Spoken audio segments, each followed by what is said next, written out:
Buenos días a todos los que nos estáis siguiendo en esta jornada en la que presentamos una nueva edición del informe El mercado español de seguros en 2020, realizado por Mapfre Economics y publicado por Fundación Mapfre. Antes de comenzar, me gustaría, como representante de Fundación Mapfre, poder dedicar y poder decir que proporcionar educación financiera y sobre seguros y promover la cultura aseguradora es uno de los objetivos que tenemos en Fundación Mapfre. Y es precisamente como desarrollo de este objetivo en el que se enmarca la publicación de los estudios que realiza Mapfre Economics sobre diferentes aspectos de la economía y la actividad aseguradora. Con ellos queremos contribuir a que los ciudadanos conozcan los numerosos beneficios que el seguro aporta a la sociedad y a la economía. El informe El mercado español de seguros ofrece una panorámica de la evolución del sector asegurador en este ejercicio 2020. En un año marcado por la pandemia del COVID-19, era importante analizar, entre otros temas, el impacto que las medidas de confinamiento y distanciamiento social han tenido sobre la actividad aseguradora en España en 2020. Sin más, voy a presentar a los ponentes y autores del informe. Les recuerdo, no obstante, que a través de la plataforma tienen a su disposición un chat por el cual nos van a poder formular las preguntas que consideren y que trasladaremos a los ponentes una vez finalizado la exposición del informe. Me acompañan en este momento Manuel Aguilera. Muchas gracias, Clara. Muy buen día a todos. Efectivamente, como ha apuntado Clara en su presentación, desde hace varios años, por lo menos desde el 2015, Mapfre Economics, el servicio de estudios de Mapfre, realiza este informe sobre el mercado español de seguros, que ya antes Fundación Mapfre venía haciendo desde años anteriores, y que hemos tratado desde el servicio de estudios de ampliar desde una perspectiva de no solamente concentrarnos en lo que en la coyuntura ha ocurrido con el mercado asegurador español, en este caso en el año 2020, sino también enmarcar ese comportamiento coyuntural dentro de las tendencias más estructurales de medio plazo de la actividad aseguradora. Si me permite, voy a pasar a la presentación que utilizaremos como base para presentar el informe. Una de las características que tiene el informe, como señalaba yo hace un momento, es que no solamente tratamos de ver lo ocurrido en el año 2020, que como ya se ha dicho es un año especialmente importante y que quedará marcado en la historia no solamente de la actividad aseguradora, sino de la sociedad española y de la sociedad a nivel global por la pandemia, es tratar de enmarcar esto en cómo ha afectado las tendencias de más medio plazo en el sector asegurador español. Tendencias que ya se venían perfilando desde hace varios años, como vamos a ver a lo largo de la presentación de este informe, pero que sin duda en 2020 pues han tenido un cambio, un punto de inflexión muy importante que abre un poco también la incertidumbre de cuál será el futuro que podremos ver en el sector asegurador español en los siguientes años. La presentación que vamos a hacerles básicamente se divide en dos partes. En la primera, que es la que presentará mi compañero Ricardo González a continuación, vamos a concentrarnos precisamente en este desempeño más coyuntural del mercado español durante 2020, apuntando ya algunas de las primeras tendencias que se están observando en los meses iniciales de 2021 y cómo esto podría o no modificar lo que hemos visto que ocurrió el año pasado. Y en la segunda parte de la presentación, donde regresaré yo con ustedes, vamos a hablar sobre las tendencias estructurales de medio plazo y a presentar también una reestimación que hemos hecho sobre la brecha de protección de seguro en el mercado español. Bueno, sin más, yo le cedo la palabra a Ricardo para comenzar con la presentación en lo que se refiere al desempeño del mercado durante el 2020. Ricardo, adelante, por favor. Muchas gracias, Manuel. Como siempre que hablamos del comportamiento del mercado asegurador, debemos de empezar hablando de qué pasó con la economía. Y en el año 2020, la economía mundial tuvo una caída del 3,3%, cuando en el año 2019 había tenido un crecimiento del 2,9%. Es decir, esto no fue realmente un movimiento cíclico, fue una verdadera fractura a consecuencia de pues las medidas de confinamiento y distanciamiento social que se adoptaron por la pandemia. En lo que es la eurozona cayó un 6,7% y España, el PIB real español, cayó un 10,8%, que fue una de las mayores caídas a nivel mundial por la especial estructura de nuestro tejido productivo, ¿no? Muy basado todo en lo que es el comercio y en los negocios que se llaman de proximidad, ¿no? Como la hostelería y los negocios relacionados con el turismo. En la lámina que tenemos en pantalla hemos tratado de mostrar un poco cuál es la relación entre el comportamiento económico y el comportamiento de asegurador a lo largo de la última década, ¿no? Vemos que en el gráfico de la izquierda, en color azul, está representado cuáles han sido las variaciones de las primas del mercado asegurador a lo largo de la década y en gris cuál ha sido el comportamiento del Producto Interior Bruto español medido en términos nominales para tener magnitudes homogéneas. Y vemos que ambas magnitudes pues van un poco de la mano. La correlación es muy alta, solo hay 2 puntos, digamos, de ruptura, uno en la crisis 2011-2012 y otro en el año 2016. Y esto es así porque no solo influye en el negocio asegurador el comportamiento económico, sino también una variable muy específica que es el comportamiento de los tipos de interés. Y en esos 2 periodos, pues los tipos de interés tuvieron un comportamiento singular. En el gráfico de la derecha hemos hemos intentado hacer un análisis más nítido haciéndolo en base 100 y desagregando entre los 2 grandes segmentos de negocio asegurador, que son el negocio de no vida y el negocio de vida. En el negocio de no vida vemos que la línea roja que es el comportamiento del mercado asegurador de no vida en base 100 a lo largo de la década, prácticamente se solapa con lo que está pasando con el PIB, excepto en 2020, que hay una ruptura. ¿Y por qué? ¿Por qué se produce esta ruptura? Pues la explicación hay que encontrarla en los amplios paquetes de medidas monetarias y fiscales que se han adoptado en esta crisis económica y que no se hicieron en otras.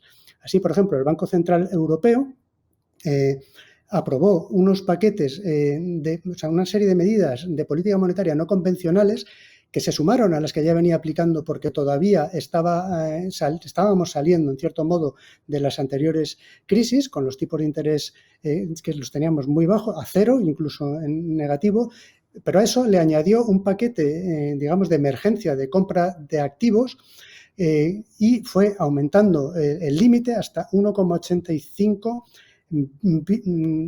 billones de euros, que son los trillions americanos. Es decir, un paquete muy amplio que se sumó a los 20.000 millones de euros mensuales de compras netas que ya venía aplicando.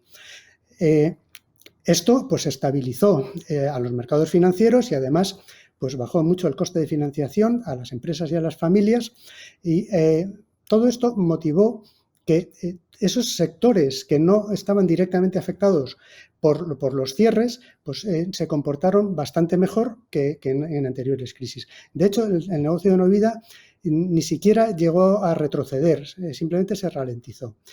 El negocio de vida, que es la línea verde, por el contrario, sufrió muchísimo y esto, bueno, es lo que se dice ahora, en 2020 fue como una tormenta perfecta para el negocio de vida. Primero, porque cayó el PIB de forma abrupta y el comportamiento del PIB le afecta al negocio de vida, además de los tipos de interés. La segunda circunstancia es que fue una circunstancia muy atípica y en estas circunstancias la gente se asusta, ¿no? Y lo que hace, la reacción, es que ahorran, que esto en principio sería bueno para el seguro de vida, pero ahorran en dinero, o sea, en activos monetarios. Tienen el dinero ahí a la vista por lo que pueda pasar. Es decir, no compran activos financieros y esto motivó esa caída tan brusca de las primas. Y todo esto se sumó al entorno de bajos tipos de interés que ya venía de atrás.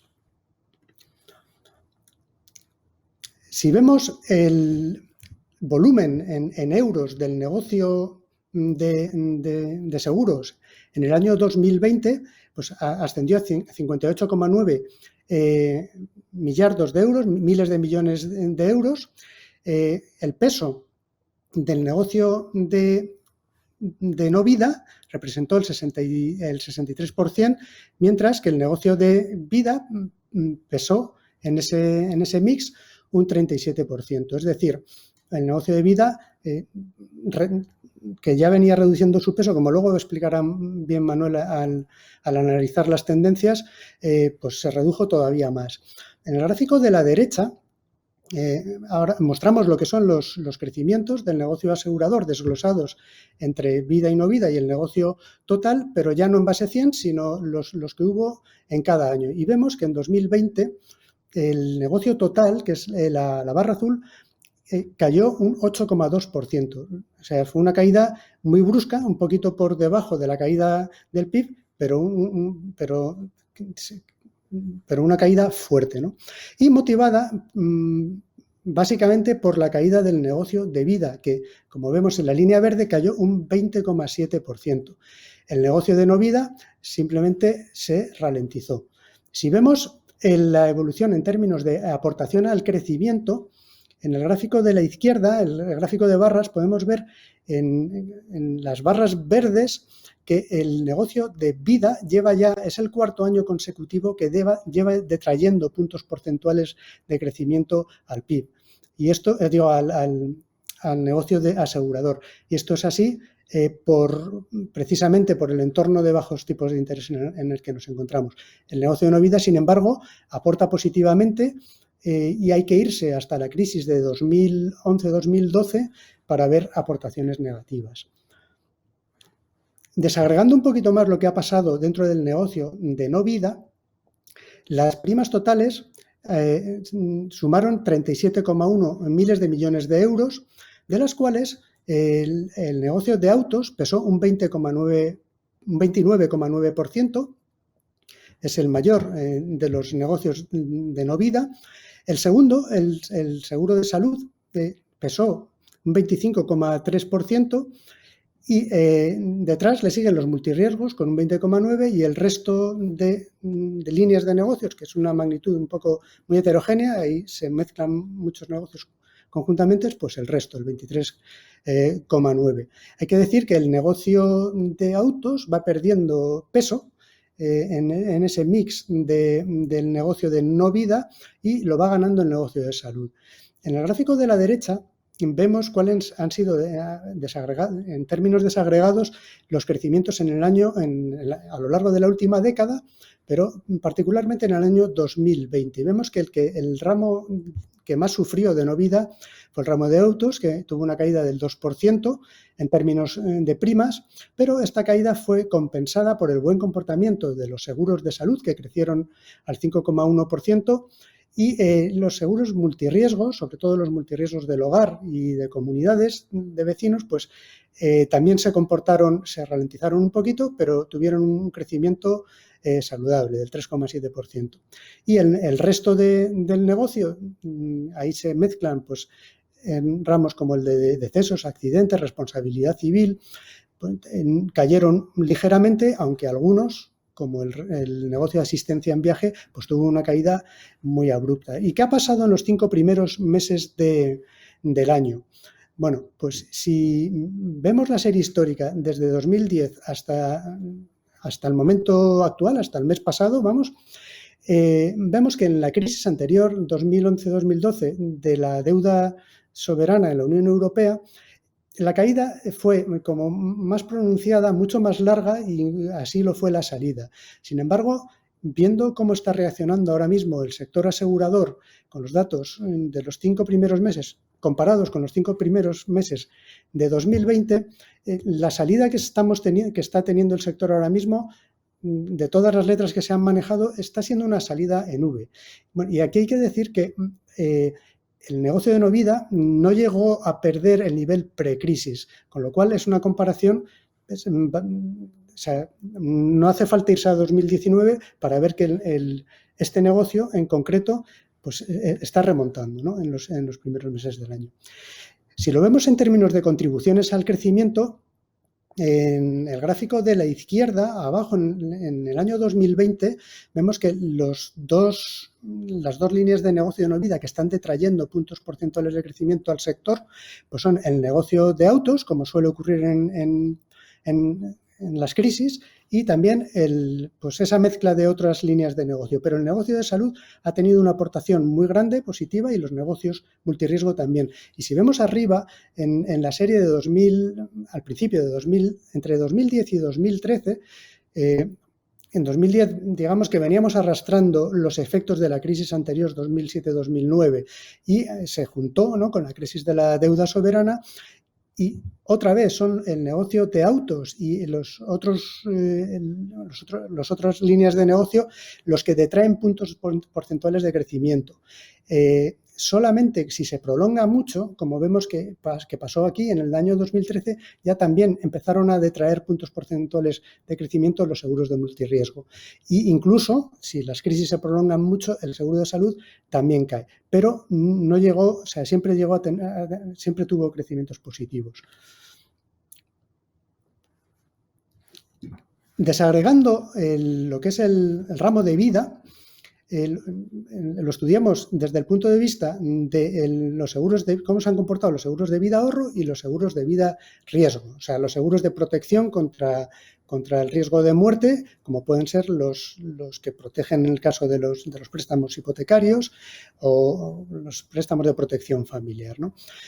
Vemos que el peso mayor lo tienen los seguros de vida ahorro, pero y en el comportamiento de los crecimientos en el año 2020 vemos que el principal origen de la caída de negocio del seguro de vida fue a consecuencia de la caída de las primas de los seguros de vida ahorro.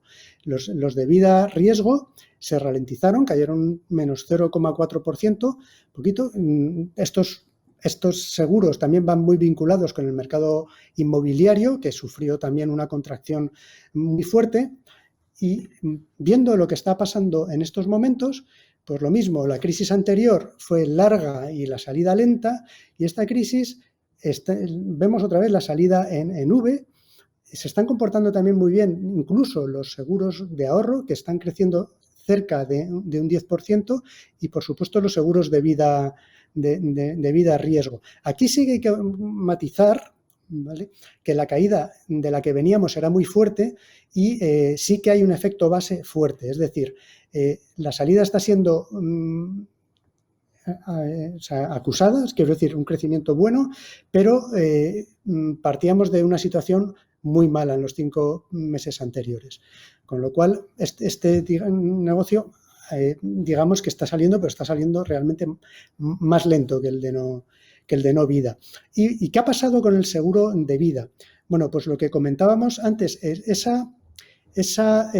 digamos, movimiento hacia la liquidez que se produjo, sobre todo en los primeros 6 meses del año 2020, en la que la gente pues no compraba productos financieros, sino que se mantenía en liquidez.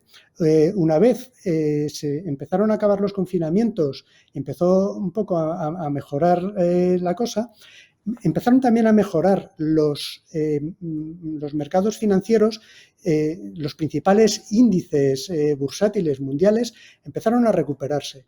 Y bueno, pues la gente sí que empezó ya a perder un poco esa aversión por el riesgo y a comprar productos financieros. Y dentro de ellos, en España, o sea, lo que son los seguros de vida ahorro, englobamos una categoría que son los Unit Link, que todavía no tienen mucho peso, digamos, en lo que son el ahorro gestionado por las aseguradoras de vida, que es más bien un ahorro más tradicional, pero que están ganando están ganando peso en número de asegurados y también en ahorro gestionado. Entonces, en los 5 primeros meses del año estos seguros están aportando mucho al crecimiento del sector. En términos de aportaciones al crecimiento del negocio de vida, vemos claramente que en los últimos 4 años los seguros de vida ahorro han quitado muchos puntos porcentuales de crecimiento al sector asegurador. Los seguros de vida riesgo no, más o menos han ido aportando. Y bueno, visto ya lo que ha pasado en términos de negocio, vamos a ver ahora qué ha pasado en el año 2020 en términos de rentabilidad. Bueno, así como en términos de negocio fue un año bastante difícil, en términos de rentabilidad hay que decir que fue un buen año. Fue un buen año. El resultado en euros del sector se quedó en unos 5.800 millones de euros, aumentó un 16,6% respecto del año 2019. Y esto es así básicamente porque el seguro de autos, al confinar a la población, hubo muchos menos desplazamientos y bajó la siniestralidad. Y en el seguro de salud un poco pasó lo mismo, la gente, pues todo aquello que no era urgente lo ha retrasado. Eso también lo que se traduce es que en 2021 pues había una demanda embalsada y posiblemente aumente la siniestralidad de los seguros de salud. Pero 2020 fue un año bueno, lo medimos con 3 indicadores. Para el negocio de no vida, el que manda es el ratio combinado, que es el porcentaje, digamos, de las primas que se dedica a pagar siniestros y a pagar gastos, y se quedó en un 90,5% con una caída de 2,4 puntos porcentuales. Una mejoría, ¿no?, de este ratio de rentabilidad. El segundo indicador de rentabilidad que tenemos en cuenta son la rentabilidad sobre los fondos propios de la industria aseguradora, que también mejoró, se fue a un 12%, mejoró en 1,08 puntos porcentuales, y la rentabilidad sobre los activos totales del sector mejoró también, se fue al 1,6%.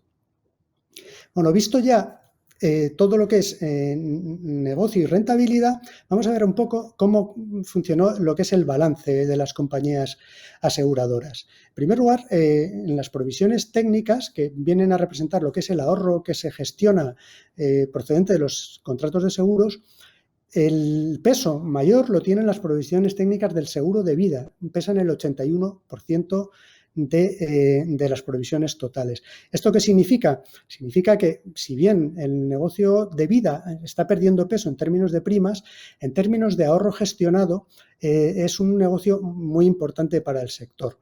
En concreto, en los seguros de vida se manejaron inversiones de unos 194.000 millones de euros, con una ligera caída. Este dato fue positivo, ¿no? Cayó, pero no espectacularmente, un 0,3%. Y bueno, y si tenemos ya en cuenta no solo las provisiones de los seguros de vida, sino todas las inversiones, todos los activos del sector, pues ya nos vamos a los 335.000 millones de euros. Y como vemos, el sector asegurador, en cuanto a sus inversiones, es un sector muy prudente, tiene que serlo por su modelo de negocio, porque toma el dinero prestado, digamos, toma el dinero por anticipado para el pago de los siniestros, y cuando ocurren, pues tiene que honrar sus compromisos. Por lo tanto, no puede entrar en inversiones arriesgadas. Por tanto, la mayor parte de la cartera de las inversiones de las compañías aseguradoras está en bonos soberanos o en bonos corporativos de alto rating, normalmente bonos respaldados por hipotecas. Representaron en total los bonos el 73,7% en 2020, redujo un poquito el peso respecto a 2019, el 55% de los cuales era deuda soberana y el 18,7% deuda corporativa. La renta variable, pues representó un 5,7%, ha aumentado un poquito el peso, también por esa pérdida de rentabilidad, ¿no?, de la renta fija, que tiene que compensar de alguna manera, pero el sector asegurador esto lo viene compensando, mejorando la rentabilidad técnica y no entrando realmente en inversiones más arriesgadas. Y lo que aumentan también un poco son los fondos de inversión, un poco por este nuevo tipo de negocio en el que el negocio de vida inversión, ¿no?, en el que el tomador que tiene un poquito menos de aversión al riesgo, pues puede entrar en un producto de seguros de vida asumiendo él en todo o en parte el riesgo de la inversión, y ahí sí que se puede extender un poco más la inversión en renta variable y en otros tipos de activos que dan una rentabilidad mayor. La rentabilidad total del sector se quedó en el 3,2%, que cayó respecto al año pasado, y es normal porque la rentabilidad de los bonos soberanos y corporativos, pues va bajando y al final pues sigue esa tendencia a la baja. Bien, es verdad que el año anterior fue un año atípico porque la caída de los bonos, de la rentabilidad de los bonos, fue más brusca, y cuando esto pasa, si tienes bonos en cartera que te dan una rentabilidad superior, esos bonos pues funcionan al revés, aumentan de valor y te produce una rentabilidad positiva en la cartera. Pero cuando todo esto se tranquiliza y se estabiliza y la cartera de bonos ya va teniendo menos bonos en cartera con rentabilidades superiores, pues la rentabilidad lógicamente tiende a caer. Unos aspectos un poco más estructurales: concentración del mercado asegurador español. Pues hay que decir que el mercado asegurador español es un mercado altamente competitivo, especialmente en el negocio de no vida. El de vida está un poquito más concentrado, pero los indicadores que seguimos, que son el índice Herfindahl, la cuota de mercado de los 5 mayores grupos y el número de entidades, están por debajo de los umbrales que indican una concentración media o alta. Ranking de los grupos con mayores cuotas de mercado, ¿no? Si nos fijamos en las primas en España, por el volumen total de primas, los dos primeros están Vidacaixa y Mapfre. Se nota en el gráfico la caída de las primas a consecuencia de la crisis, lo que ha pasado en 2020, motivada principalmente por el negocio de vida. Y por la parte baja de la tabla llama la atención que entra el Betia, que se ha quedado con gran parte del negocio de Caser y por eso aumenta tanto su cuota de mercado. Si lo desagregamos por no vida y vida, en no vida, por el volumen de primas en España, locales, el mayor grupo sería la Mutua Madrileña, seguida por Mapfre, y por la parte baja de la tabla está Santa Lucía y Asisa. Y lo mismo, el Betia entra y aumenta mucho su cuota de mercado por el negocio de Caser. Y en vida, aquí es lo que comentábamos, hay un poquito más de concentración porque hay un actor que es Vidacaixa que aglutina una mayor parte del mercado. Vemos los dos primeros en Vidacaixa y Mapfre, vemos el retroceso en las primas de vida, que es el ramo, como hemos explicado, que más ha sufrido durante la crisis, y por la parte baja quedan AXA y BBVA Seguros. Esto es mirando las primas en España. ¿Qué pasa si miramos lo que son las primas de los grupos aseguradores españoles, pero teniendo en cuenta todas las primas mundiales? Pues en ese ranking, los 4 mayores grupos serían Mapfre, Vidacaixa, la Mutua Madrileña y el Grupo Catalán Occidente. El que más volumen de primas con diferencia tiene es Mapfre, que tiene 20.482 millones. Esas son las primas globales mundiales de Mapfre, frente a los 6.600 millones, 6.673 millones que tiene en España, y esto significa que el 67,4% del negocio de Mapfre está fuera, es un negocio internacional. Vidacaixa y el Grupo Mutua Madrileña, la mayor parte de su negocio es en España, y el cuarto grupo en este ranking es el Grupo Catalán Occidente, que está un poquito más internacionalizado y tiene el 31,9% de las primas fuera de España. Y con esto paso la palabra a Manuel, que va a explicarnos bien todas las tendencias y las brechas en España del año 2020. Muy bien, Ricardo, muchas gracias. Efectivamente, lo que hemos visto, lo que nos ha explicado Ricardo ahora es un poco cómo se mira la coyuntura del desempeño del sector asegurador durante 2020 y cómo está reaccionando ya en el 2021. Sin embargo, además de esta visión, digamos, específicamente orientada a lo que está ocurriendo dentro del sector asegurador, siempre es importante, para conocer un poco el estado de la industria en términos generales, ubicar ese desempeño respecto de algunas variables económicas y sociales de manera más general, que nos permitan ver si la actividad aseguradora está ganando o no espacio dentro de la vida económica y social de un país. Para eso, usualmente se utilizan 3 indicadores de tendencia que nosotros hemos venido siguiendo a lo largo de los años. El primero de ellos es el índice de penetración, que no es otra cosa que la relación que hay entre las primas de seguro y el Producto Interior Bruto.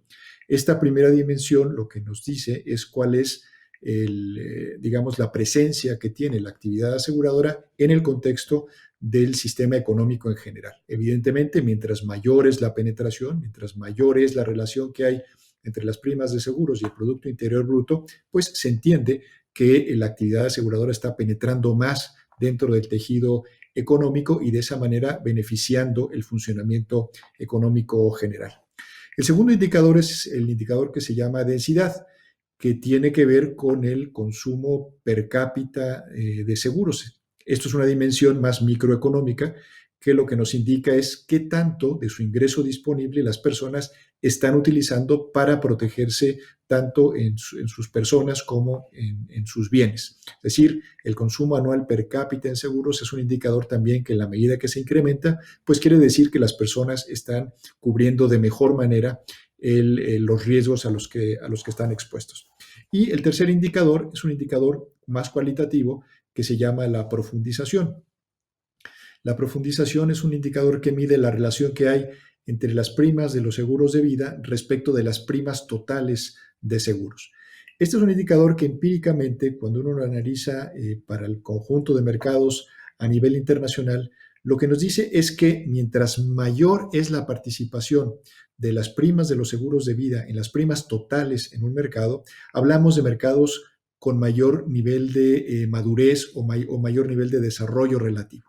Insisto, empíricamente, cuando uno analiza a los grandes mercados más desarrollados del mundo, lo que vemos es que este indicador es muy alto, es decir, que hay una mayor participación de las primas de seguro de vida respecto de las primas totales. Y viceversa, cuando uno analiza los mercados mercados emergentes que están en fases muy iniciales de desarrollo de su sector asegurador, lo que vemos es que hay una gran predominancia de los seguros de no vida respecto del conjunto de la actividad aseguradora en esos países. Entonces, estas son, digamos, las tres tendencias que analizamos en el informe desde un punto de vista estructural y lo hacemos para un periodo de 10 años, en este caso del 2010 al 2020. Empecemos con el índice de penetración. Como vemos aquí, el índice de penetración en el año 2020 alcanzó en España el 5,3%, es decir, las primas representan el 5,3% del Producto Interior Bruto. Vemos cómo hay un comportamiento mixto, mientras que en el caso de los seguros de no vida, el indicador se elevó en este periodo. En el caso de los seguros de vida, el indicador siguió una tendencia que ya había iniciado desde 2016 hacia una reducción. En 2016 había alcanzado su máximo histórico, fue casi de 2,5% del PIB en el caso de la penetración de los seguros de vida, y al final del año pasado esta penetración había caído casi 0,6 puntos porcentuales en este periodo. Aquí es importante destacar que por la forma en la que se construye este indicador, que son las primas respecto del PIB, pues no se trata solamente, o este indicador no es solamente el resultado de un mayor dinamismo o menor dinamismo de la actividad aseguradora, sino también de lo que ocurre con el Producto Interior Bruto. Como nos explicó Ricardo hace un momento, en España el Producto Interior Bruto del año pasado cayó de manera muy importante, cayó casi 10%, lo que en términos relativos explica este, digamos, comportamiento positivo que tuvieron los seguros de no vida en términos de penetración. Sin embargo, a pesar de esa caída, la caída en el caso de los seguros de vida fue mucho mayor que eso, más del 20%, lo que explica por qué la penetración en términos de vida tuvo una caída importante en este periodo. Si desglosamos el análisis de la penetración en los segmentos de vida y de no vida, vemos con claridad este fenómeno. Como les mostraba yo hace un momento, en el caso de vida, el punto máximo se alcanzó en el año 2016, cuando la penetración de vida alcanzó 2,5% del PIB y ahora es solamente el 1,9%, y tuvo una caída importante de casi 0,3 puntos porcentuales respecto a lo ocurrido el año pasado. Si vemos en una perspectiva de más medio plazo, que es la que está mostrada aquí al lado derecho, que es un índice base 100 para el año 2010, vemos cómo iniciaron las penetraciones tanto de vida ahorro y vida riesgo a lo largo de la última década. Vemos un comportamiento mixto muy interesante. Mientras que los seguros de vida riesgo a lo largo de la década tuvieron un incremento de su penetración de casi un 23%. En el caso de del segmento de vida ahorro, que es el que se ha visto más afectado no solamente en 2020 por la crisis del COVID, sino más estructuralmente por un entorno persistente desde hace varios años de tipos de interés muy bajos, pues vemos que la caída a lo largo de estos 10 años ha sido muy, muy importante. La penetración de este segmento de los seguros de vida ahorro, pues ha caído casi 28% a lo largo de la última década. ¿Qué ocurre con la otra parte de la actividad aseguradora, los seguros de no vida? Perdón. En el caso de los seguros de no vida, en general la penetración está mucho más balanceada que en el caso de los seguros de vida, donde hay una clara predominancia de los seguros de vida ahorro. Aquí, tanto los seguros de autos como los multirriesgos, los seguros de salud y el resto de los seguros de daños, pues tienen penetraciones más o menos equivalentes, que van desde un 1% en el caso de automóviles hasta un 0,7% del PIB en el caso de los multirriesgos. Sin embargo, y además se ve claramente cómo hubo esta mejora muy importante entre 2019 y 2020, que insisto, es esencialmente resultado de la caída del Producto Interior Bruto, ya que, como nos explicó Ricardo, el aumento de las primas en el segmento de no vida fue de apenas el 1,1%. Sin embargo, a pesar de esta, digamos, mucho mayor equilibrio que hay en las aportaciones de la penetración en los segmentos de no vida, cuando analizamos otra vez esta perspectiva de medio plazo a partir de 2010, vemos que tenemos un comportamiento claramente diferenciado. Mientras que el caso de los seguros de salud y los seguros de multirriesgo han tenido un comportamiento positivo a lo largo de la década que les ha permitido tener ganancias de penetración, en el primer caso de casi el 41% y en el segundo de casi el 18%. En el caso del seguro de automóviles, a pesar de esta mejora relativa del año pasado, pues sigue habiendo una pérdida en la penetración del seguro de automóviles a lo largo de la última década, que fue de casi el 8% si lo acumulamos. Y visto hasta el año pasado, que insisto, antes de que se diera este efecto, pues la caída era mayor, era de casi de más de 10 puntos porcentuales a lo largo de la década. Lo que habla, insisto, ya de una tendencia muy clara a un mayor predominio de los seguros de salud dentro del contexto de la actividad aseguradora española respecto de los seguros de automóviles, que habían sido tradicionalmente una parte muy importante de esta actividad.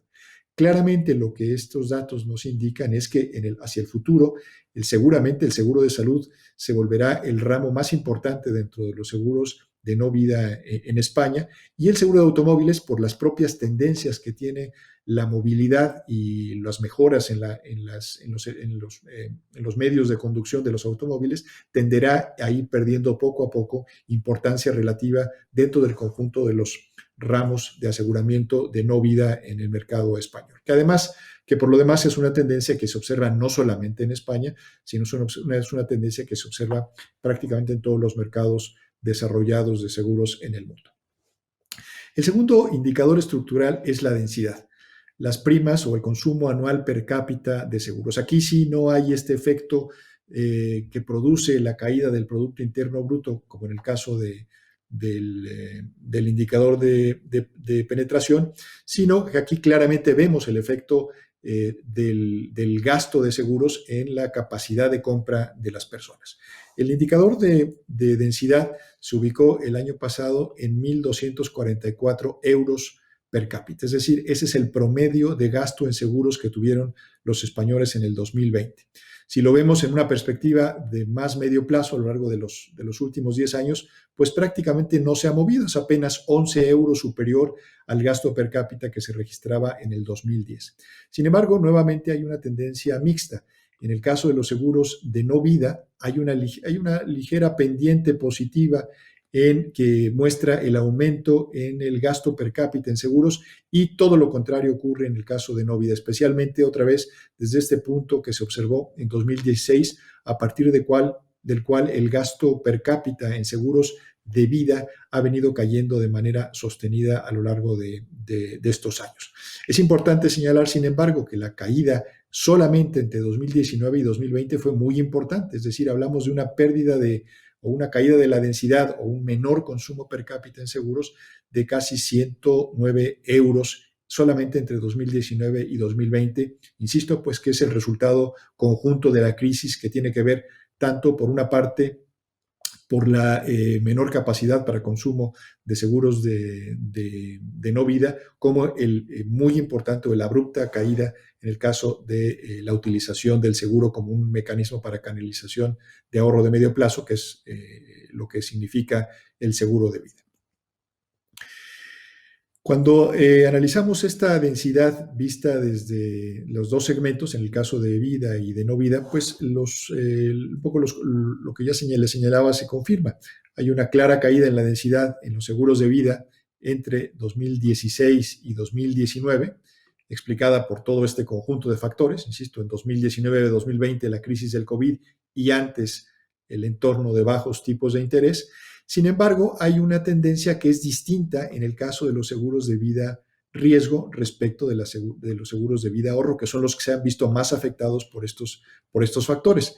En este análisis de medio plazo que se muestra en la parte en la gráfica de la derecha, otra vez en este índice 100 a partir de 2010, vemos cómo mientras que los seguros de vida riesgo han tenido un crecimiento de casi el 28% en términos de densidad a lo largo de la última década, los seguros de vida ahorro pues han tenido una pérdida de más del 25% en este periodo, de la cual hay una caída de más de 35 puntos porcentuales solamente desde el pico de 2016 hasta la situación actual en 2020. Nuevamente, una clara diferenciación, insisto, entre los seguros de vida riesgo que están más ligados al ciclo económico, a la actividad económica, al estar vinculados, por ejemplo, al otorgamiento de créditos, respecto de los productos de vida ahorro, que son eso, más un sistema de canalización de ahorro de medio plazo, que es donde se ha mostrado la caída más importante en estos últimos años. Y en el caso del segmento de no vida, digamos que el análisis o el desempeño es distinto. Vemos cómo, en términos generales, hay un aumento de la densidad a lo largo de la última década, la cual es un 16% más alta en 2020 de la que había en 2010, con un comportamiento mixto. Mientras que hay ramos con un desempeño muy positivo en términos de ganancias de densidad, como es el caso de salud, con más del 46%, y multirriesgos con casi el 23%, tenemos nuevamente el caso de los seguros de automóviles, donde ha habido una pérdida de densidad, es decir, un menor consumo per cápita que en términos generales es de alrededor del 4,2% a lo largo de la última década. El tercer indicador, el que me refería hace un momento, es el de la profundización, esta relación que hay entre las primas de seguros de vida y las primas totales, que es un indicador de madurez o de sofisticación del mercado. En este indicador, lo que vemos en lo que se vio en el 2020 es simplemente la continuación de una tendencia que ya se venía presentando con toda claridad desde 2016. Desde este año, en el que alcanzó su máximo histórico, la participación de las primas de los seguros de vida en las primas totales ha venido cayendo de manera consistente. Aquí vemos cómo desde 2016 ha habido pérdidas anuales en los niveles de profundización del mercado asegurador español. Nuevamente, explicado estructuralmente por el entorno de bajos tipos de interés. En segundo lugar, por la crisis particular de 2020 por la pandemia, pero también hay detrás un tema que tiene que ver más con el manejo de políticas públicas. Y esto es importante porque cuando analizamos este indicador para otras economías de desarrollo relativo similar a la española, no vemos un comportamiento de este tipo. En las grandes economías europeas, el análisis de la profundización no muestra caídas como la que estamos observando aquí. Y eso tiene más que ver con el tema de cómo se utiliza el seguro de vida como un instrumento complementario de ahorro de medio y largo plazo para diferentes propósitos, entre ellos, por ejemplo, el tema de las pensiones. En los países en los que este instrumento se utiliza de manera explícita como un instrumento para que las personas complementen su ahorro de medio plazo para poder tener pensiones mayores, vemos comportamientos de profundización completamente distintos. Y precisamente por eso, este es un indicador cualitativo que sí nos habla de ese nivel de sofisticación y de madurez en los mercados que claramente todavía en España no se ha avanzado lo suficiente. Este conjunto de tres indicadores de tendencia estructural nos permiten, cuando los analizamos de manera combinada, pues tener una visión comparativa de cuál es la evolución estructural de un mercado asegurador. Este gráfico que les muestro ahora en la pantalla lo que nos ilustra es cómo compara este conjunto de indicadores estructurales en el caso del mercado español con lo que ocurre con el promedio de las 15 economías más grandes de la Unión Europea. Un poco la forma de interpretar este gráfico es que esta área gris que está señalada aquí corresponde al promedio de estas 15 economías europeas en lo que se refiere a la penetración no vida, la penetración en el segmento de vida, este indicador de profundización y la densidad. Lo ideal, por ejemplo, es estar en estos vértices que están señalados aquí, en los que si España tuviera los mismos niveles de penetración, de densidad y de profundización que el promedio de las 15 economías europeas, pues lo que tendríamos que observar es un cuadrado de este tipo donde los vértices se igualan con el promedio de estas 15 economías.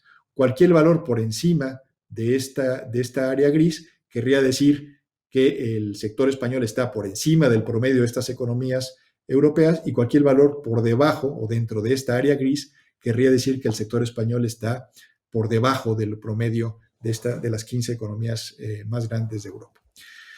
Este es el resultado de esta medición para el año 2010, hace 10 años, donde claramente el sector español estaba por debajo en todos los parámetros, un poco menos en el caso de la penetración no vida, pero en el resto está muy por debajo del promedio de las 15 economías europeas, y esta es la medición 10 años después, para el 2020. Como vemos, pues la situación prácticamente no se ha modificado, al contrario, en el caso de la densidad, en el caso de la profundización y en el caso de la penetración vida, se ha perdido en términos del promedio europeo y solamente se ha tenido una pequeña ganancia en lo que se refiere a la penetración no vida. Esto quiere decir que en términos generales el sector asegurador en España tiene niveles de desarrollo relativos equivalentes solamente en el segmento de no vida, pero tiene un desarrollo relativo menor en lo que se refiere esencialmente al segmento de vida, que es digamos, la gran tarea pendiente para la actividad aseguradora hacia el futuro.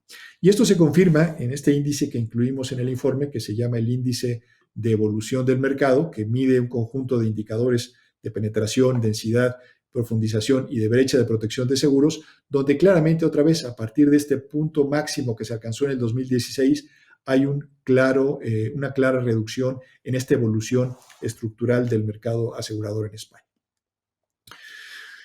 Incluimos también en el informe este mapa que a mí siempre me parece muy interesante, en el que medimos en el eje horizontal los niveles de profundización, esta dimensión cualitativa de madurez del mercado, y en el eje vertical el grado de penetración, digamos, esta dimensión cuantitativa. ¿Cuál sería el comportamiento ideal en un mercado? Pues un comportamiento en el que tuviéramos una línea así, en la que al mismo tiempo que se gana cuantitativamente participando las primas en mayor medida respecto al Producto Interior Bruto, también se avanza en términos de madurez a incrementando la participación de las primas de seguros de vida en la cartera total. Veamos cuál es la medición que tenemos para el mercado español. Hasta el año 2016, la tendencia del mercado español era precisamente esa tendencia positiva que uno espera observar en los mercados que se están desarrollando y sofisticando desde una perspectiva tanto cuantitativa como cualitativa.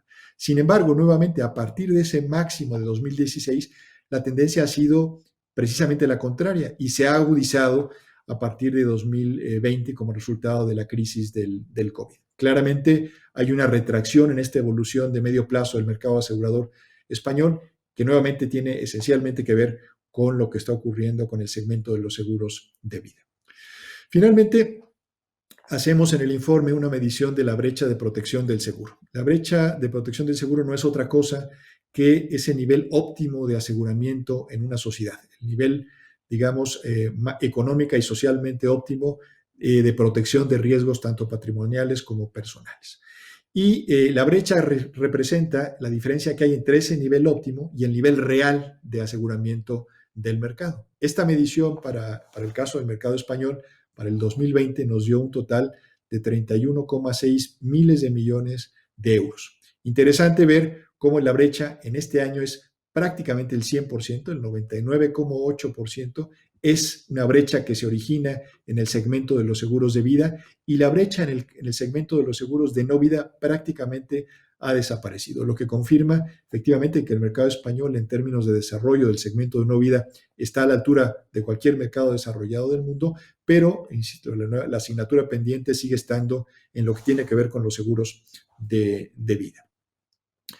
Esta brecha se redujo respecto al año pasado en 1,9 miles de millones de euros y en 1.000 millones de euros si lo vemos respecto al año 2010, pero sigue teniendo esencialmente la misma estructura en términos del predominio del segmento de vida. Un dato interesante que nos permite el cálculo de la brecha de protección de seguro es estimar lo que llamamos el mercado potencial de seguros. En España, contra un mercado real, como nos dio Ricardo el dato de 58,9 miles de millones de euros de primas emitidas en 2020, hay una brecha de 31,9. Es decir, el mercado, si aprovechara esta brecha de aseguramiento, podría ser no de 58,9 miles de millones, sino de casi 98 mil millones de euros. Ese es, digamos, el tamaño potencial que tendría el mercado asegurador de caso de reducir su brecha de aseguramiento. Si analizamos esta brecha en términos de lo que representa proporcionalmente respecto al mercado real de seguros, vemos cómo efectivamente a lo largo de los últimos años el tamaño de esta brecha se ha ido incrementando en términos relativos. En el 2006, este año que es un pico histórico en el desarrollo del sector asegurador en España, la brecha de aseguramiento representaba el 36% del mercado asegurador de entonces. En 2020, este porcentaje se elevó a más del 54%. Es decir, nuevamente hablamos de este deterioro estructural que tiene que ver con la falta de desarrollo del segmento de los seguros de vida, que queda más claro al analizar este mismo coeficiente diferenciando entre vida y no vida.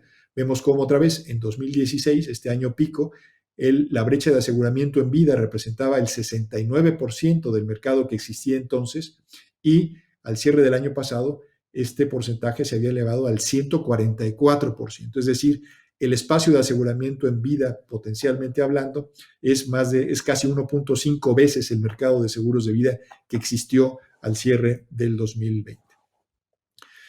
Y aquí vemos simplemente nuevamente cómo se ve esta brecha entre 2010 y 2020.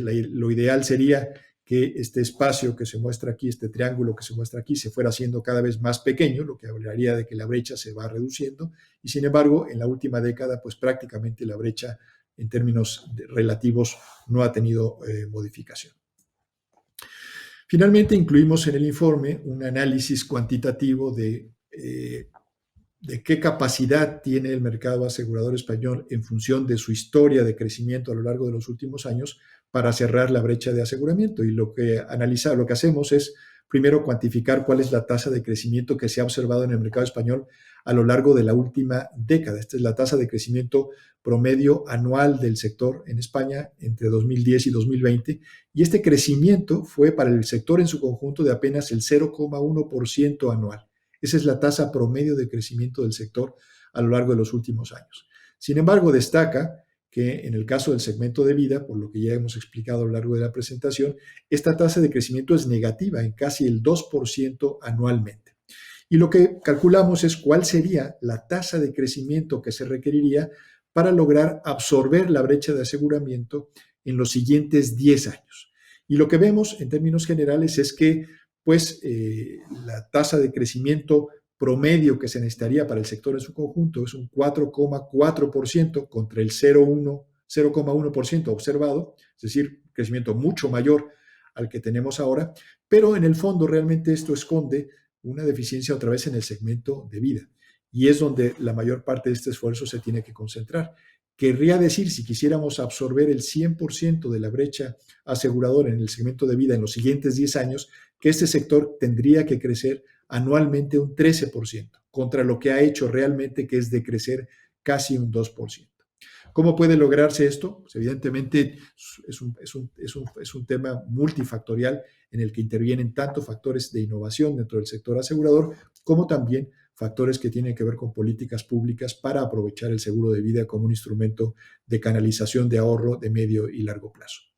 Este es el contenido del informe. Ricardo y yo hemos tratado de hacerles una presentación que sintetice los aspectos que consideramos más importantes del mismo, pero ustedes pueden ir y descargar este informe de manera gratuita. Yo les dejo ahí este código de QR en el que los lleva directamente a la descarga del documento, en el que además de la información y los detalles que les hemos presentado en este webinar, ustedes podrán encontrar mucha más información relacionada con datos y análisis respecto a lo que ha ocurrido con el sector asegurador español en el último año y en la última década. Y dejaría aquí, Clara, para ver si hubiera algún comentario o alguna pregunta. Pues muchas gracias, Manuel, muchas gracias, Ricardo. Sí, tenemos algunas preguntas. Paso a formular la primera, que es, además yo creo que es un poco doble, ¿no? Dice, buenos días, pasando en limpio entonces el ranking sería para el ramo no vida, primero autos y después salud. Para el ramo vida, primero vida ahorro y en segunda posición vida riesgo. Y la pregunta es, dentro de los multirriesgos, ¿cuál es el seguro que más ha crecido? Hogar, ciberriesgos, etcétera. Esa podría ser la primera pregunta y luego os paso a hacer la siguiente. Manuel, Ricardo. Bueno, si quieren, sí. Comienzo yo, Ricardo, y tú complementas con algún dato. Yo creo que en general la visión es correcta.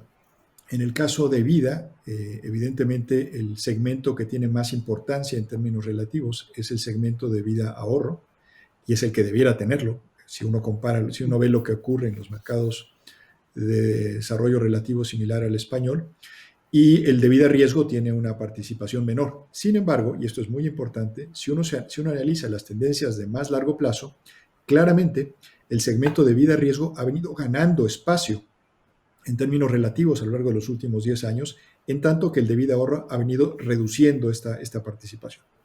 Y en el otro lado, en el caso del segmento de los seguros de no vida, también la respuesta es correcta. El segmento más importante en este momento es el de automóviles, y en segundo lugar estaría salud y multirriesgos, pero nuevamente con tendencias muy diferentes. Claramente, como explicábamos, el ramo de automóviles, aunque es todavía el más importante dentro del segmento de no vida, ha venido perdiendo paulatinamente importancia en términos relativos, importancia que han venido ganando, por una parte, el seguro de salud, que es por mucho el que ha tenido una tendencia más acelerada, y por otra, el de multirriesgos. Ricardo, no sé si quieres complementar alguna cuestión adicional. Sí, bueno, preguntaban también por cuál es dentro del seguro de multirriesgos, cuál es el que ha crecido más o menos. Multirriesgos es una agrupación un poco heterogénea, ¿no? El ramo más fuerte, más grande ahí es el multirriesgos del hogar, ¿no? Que representa en torno a un 60% de esos multirriesgos. Se comportó muy bien, creció un 2,74%, no fue el que más creció fue multirriesgos industriales, que creció un 5,63%, pero bueno, tiene mucho más peso el seguro del hogar, ¿no? Y el que, digamos, un poco se comportó peor, lógicamente, por la crisis fue el de multirriesgos de comercio, pero en el cierre del año no llegó a caer. Durante el año sí, pero cerró el año con un ligero. Tenemos todos los datos, ¿vale? En el anexo del mercado, o sea, en el anexo es muy completo y se analiza toda una década, o sea, que por el que tenga curiosidad. No, Ricardo, me parece muy oportuna lo que estás diciendo de la consulta del anexo, porque es verdad que tenemos mucha información. La segunda parte de la pregunta decía, en definitiva, a pesar de la pandemia, en cuanto a resultados, se ha mantenido una rentabilidad importante por la baja siniestralidad en 2020. ¿Cuál es la proyección a 2021, siendo que todo va volviendo a una nueva normalidad? Bueno, si quieres contesto yo, Manuel. En términos de rentabilidad, claro, esto se va a corregir porque fue tan buena un poco porque en el seguro de autos la siniestralidad pues cayó mucho, ¿no? No hubo apenas, el número de desplazamientos de largo recorrido y los de corto cayó muchísimo durante el año. Y luego también hemos comentado que el seguro de salud, pues la gente tendía a no ir a o sea, todo lo que no fuese urgente, pues lo ha pospuesto. Y en eso hay un poco lo que llamamos una demanda embalsada, ¿no? En los seguros de salud, pues esas intervenciones o cosas de menor importancia que no han hecho, lo están haciendo ahora. Y la siniestralidad está aumentando. Y luego también que hay que, digamos, los protocolos son más complejos, tienen que hacer pruebas PCR, cumplir con protocolos de seguridad y se encarece también el coste. Con lo cual, la idea es que eso se corrige y se vuelva a rentabilidades un poco más normales. Pues la siguiente pregunta se refiere a los ramos que más se venden, pero yo creo que con tus indicaciones, Ricardo, que nos has dicho de que pueden verlo en el anexo, yo creo que se daría por respondida, al igual que con lo que acabamos de contar. Bien, tenemos otra pregunta. Dice, ¿cuándo evolucionaremos en las filosofías del seguro? No solo en el ramo de vida, en donde es necesario acudir a un sistema mixto como el alemán, en donde el sistema de pensiones es público-privado, sino en el ramo de no vida, porque en España tienes un coche, moto, embarcación, caza, y tienes que tener un seguro obligatorio, pero en cambio una vivienda no tiene un seguro obligatorio.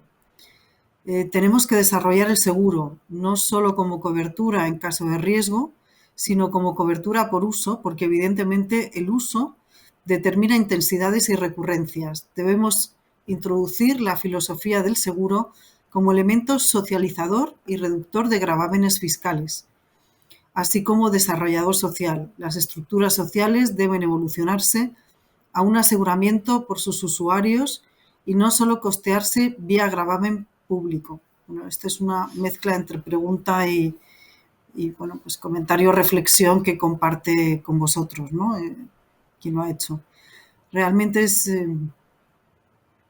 no sé si habéis captado la pregunta o si la vuelvo a hacer. ¿Cuándo evolucionaremos en las filosofías del seguro, ¿no? Hace referencia a el seguro obligatorio y el no obligatorio en respecto al tema de la vivienda. ¿Qué opináis? Si me permites, Clara, yo creo que es muy pertinente el comentario. Efectivamente, sí. El seguro, como cualquier actividad económica, y sobre todo una actividad como esta que está muy interrelacionada con el funcionamiento social, necesita evolucionar, necesita estar a la altura de lo que va ocurriendo en la sociedad. Y yo creo que esta evolución tiene dos caminos distintos cuando hablamos del seguro de no vida y el seguro de vida. Como quien planteaba el comentario, señalaba, sí. En el caso del seguro de vida, claramente esta evolución está estrechamente asociada al establecimiento e implementación de políticas públicas. En los países en los que efectivamente el seguro de vida se utiliza como un instrumento más para la canalización de ahorro de medio y largo plazo, como en el ejemplo que se ponía, asociado a los sistemas de pensiones, para tratar de liberar un poco el peso sobre las finanzas públicas y garantizar al mismo tiempo mayores tasas de reemplazo para los pensionados. Evidentemente, eso es un gana-gana en el que, al mismo tiempo que las personas encuentran mecanismos complementarios para tener una mejor pensión en el futuro, el Estado reduce sus cargas económicas y financieras. Yo creo que el caso del seguro de vida, ese camino de evolución necesariamente transita por ahí. En el caso del seguro de no vida, es distinto. Aquí no hablamos de una falta de, digamos, de aseguramiento, sino en la necesidad de transformar el aseguramiento. Y creo que esta es una tendencia que ya se venía observando antes de la pandemia, pero que claramente con lo que ha ocurrido en la pandemia se ha acelerado. Todo esto, por ejemplo, que señalaba quien nos pregunta, quien hacía el comentario de los seguros por uso, es algo que evidentemente existía, ya se vendía y se estaba desarrollando antes del 2020, pero que como resultado de las limitaciones a la movilidad quedó mucho más claro durante 2020. Y yo siento que esto es un paso que prácticamente todos los grandes grupos aseguradores ya están dando y que independientemente de que superemos la pandemia es algo a lo que no se va a regresar, sino que seguirá avanzando en ese camino. Por lo tanto, yo creo que en el caso del segmento de no vida, la transformación va esencialmente por el lado de la innovación en productos que se ajuste a las nuevas características y a las nuevas condiciones de vida en la sociedad. Sí, sin duda alguna. La siguiente pregunta sería, ¿vida ahorro incluye planes de pensiones? Si no están las pensiones, ¿desfigura un poco las tendencias y los ratios de vida? No están. A ver, esos son, es decir, los productos de ahorro vinculados a las pensiones se puede hacer con un montaje tipo fideicomiso, ¿no?, que se llama, entidad gestora, entidad depositaria, y que son los planes de pensiones. Eso está aparte de todas las cifras que hemos dado, ¿vale? Lo que hemos comentado son, digamos, el ahorro gestionado por entidades aseguradoras dentro de sus balances, ¿vale? Y en definitiva, bueno, es un instrumento más, ¿no? Están también los productos que emiten las entidades gestoras de fondos de inversión, los bancos. Hay una especie de competencia y bueno, pues cada uno tiene que pelear por su cuota de mercado, pero no están incluidos ahí. Bien, la última pregunta que tenemos se refiere además a un tema que has estado comentando, Manuel, sobre la brecha, ¿no?, de protección del seguro. Y dice, disminuir la brecha en los seguros de ahorro, ¿es un problema de cultura aseguradora o de incentivos legislativos? Sí, como comenté en la presentación, yo creo que es un tema multifactorial. Es un tema que tiene que ver, como ya se señalaba, con el entorno económico y financiero que vive España y que vive Europa, que es el de los bajos tipos de interés, que sin duda afecta el funcionamiento de los seguros de vida, tanto riesgo como sobre todo ahorro. Es un tema que también tiene que ver con el hecho del diseño de políticas públicas. Entonces, no hay un solo factor que lo explique, sino es un conjunto de elementos. Pero lo que sí, insisto, queda claro es que el seguro de vida ahorro no tiene por qué tener una tendencia como la que observamos en España. Porque, insisto, cuando vemos lo que ocurrió en otros mercados europeos en estos últimos años, no tiene nada que ver con lo que está pasando, con lo que ha pasado con el seguro de vida ahorro en España. Y yo me atrevería a decir que el factor de estos varios elementos que afectan el funcionamiento del seguro de vida, el factor esencial es el de las políticas públicas. En la medida que los gobiernos entienden mejor que el seguro de vida ahorro es un elemento que, adicionado de los incentivos apropiados, incentivos de naturaleza fiscal apropiados, puede convertirse en un muy valioso y muy eficiente instrumento para crear un mayor ahorro de medio y largo plazo que complemente temas como el de las pensiones. En esa medida se puede ver una transformación en la tendencia de crecimiento de esta actividad. Pero lo más importante que no es solamente eso, el que a través de políticas públicas se pueda revertir la tendencia de comportamiento del seguro ahorro, sino lo que está detrás de eso. Y es que al cambiar esta tendencia, lo que estamos haciendo es realmente hacer un mejor uso de este instrumento en beneficio de un propósito mayor, que es, por ejemplo, el que las personas puedan tener una pensión más mayor y que les permita un perfil de vida mejor los últimos años de su vida. Yo creo que nos da tiempo a hacer otra pregunta. Y se refiere a los datos de penetración y densidad. Los datos de penetración y densidad muestran el creciente predominio del ramo de salud sobre el de autos. ¿Cuál es la explicación? ¿Se trata de una situación provocada por la pandemia o de una tendencia de naturaleza más estructural? No, a reserva de lo que quiera comentar, ampliar Ricardo, yo creo que es una tendencia, las dos son tendencias estructurales. Lo que vimos el año pasado simplemente prolongó lo que ya se venía observando desde hace varios años.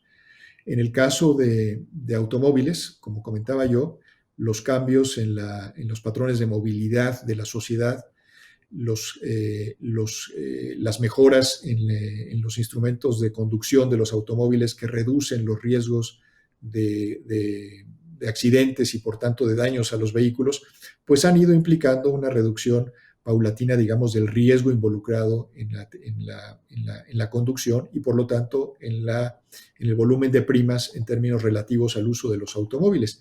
Esto es algo que ocurre en España y esto es algo que ocurre en todos los países, sobre todo en los más avanzados del mundo, y es una tendencia que se ha observado y que se seguirá observando en los siguientes años. Y el caso de salud es también una tendencia que se venía incrementando poco a poco.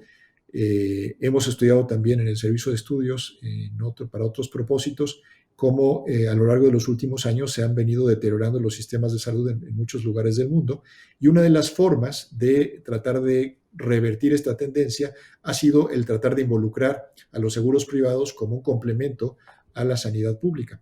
Y esto ha hecho poco a poco que las personas vayan teniendo una mayor conciencia de la utilidad del seguro como un instrumento para mejorar su salud. Y esto no ha sido distinto en España. A lo largo de los últimos 10 años, el seguro de salud ha venido ganando poco a poco importancia en términos relativos de la actividad aseguradora, precisamente por eso, porque las personas han tenido más conciencia de la necesidad de complementar la protección que da el sistema sanitario en términos generales, que es buena, pero que se puede complementar y mejorar a través de este tipo de seguros, lo que constituye también otra tendencia que yo creo que es de naturaleza estructural y que se seguirá fortaleciendo en los siguientes años. Pero Ricardo, no sé si tú quieres complementar o agregar algo a esto. No has dejado cabo suelto, Manuel, completamente de acuerdo. Y tenemos otra más. Dice, habéis indicado una mejoría de vida ahorro. Esto significa que ha llegado al tope de sus datos negativos. ¿Cuánto crecería este año? Y la segunda pregunta, porque nos hace dos preguntas. En una dice, habéis hablado de una rentabilidad para 2021 más normal. ¿Cuánto calculáis la caída? A ver, en vida es muy difícil hacer estimaciones y menos en este entorno. No las hacemos en este estudio, pero lo que sí que está claro es que dentro de lo que es el negocio de vida, los seguros de vida inversión, los seguros que se llaman Unit Link, en los que el tomador asume el riesgo de la inversión, en 2020 han crecido cuando todo estaba cayendo y han crecido en torno a un 10% en número de asegurados y en torno a un 10% en patrimonio gestionado.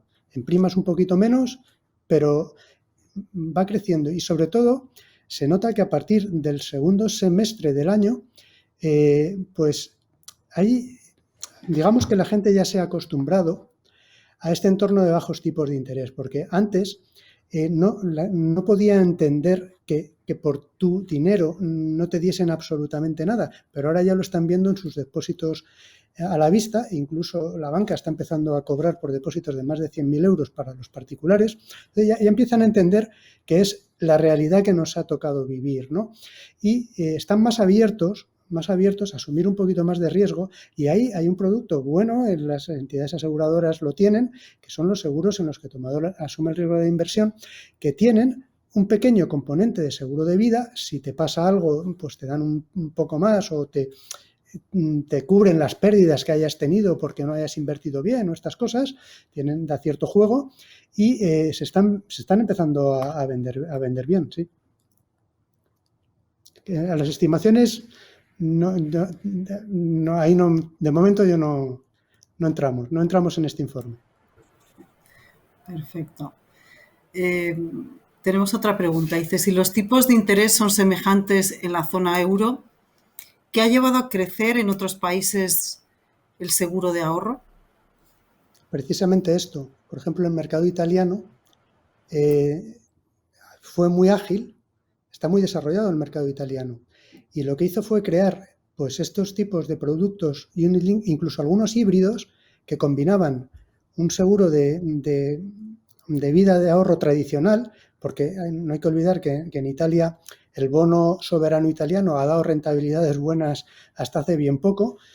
O sea, combinaban eso e incluso le permitían al asegurador, en un momento dado, si le entraba miedo, pues cambiar el perfil sin deshacer el producto de uno a otro. Es decir, han sido muy creativos y han desarrollado esto. Y luego está el mercado del Reino Unido, que ha dado un papel muy importante como complemento de las pensiones a los seguros de vida. Allí la mayor parte digamos, el segundo y el tercer pilar lo gestionan las entidades aseguradoras, no se hacen a través de planes de pensiones colectivos o individuales.